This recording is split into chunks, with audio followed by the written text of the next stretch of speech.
The value you attach to yourself, yan yung magdedetermine ng may experience mo sa buhay at mga marireceive mo sa buhay. Success, kung i-define yan, it's not really the Chanel bags, hindi yung iPad, hindi yung iPhone, hindi yung bahay, hindi yung sports car. It's not really the material possessions that you have. It's the person you become along the process.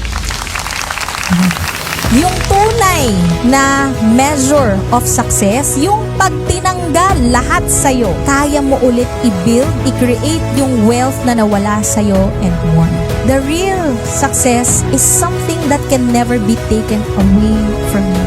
It is the person you become. Hindi nila kayang tanggalin yan sa inyo. Mawala man lahat ng meron kang material possessions, nandyan yan. So yan yung dapat ninyong continuously na i-build. Yung pera, numbers lang yan.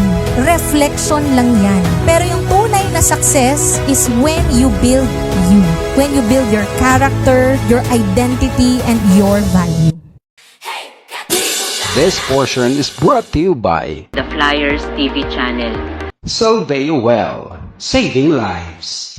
Salveo Barley Grass. Why Salveo? Because it is 100% pure and organic, a superfood, an FDA approved, a multi-awarded supplement, grown in a pollution-free environment, organically planted without pesticides and chemicals, harvested at a young age when it is nutritionally dense. Salveo Well, changing lives. Wow!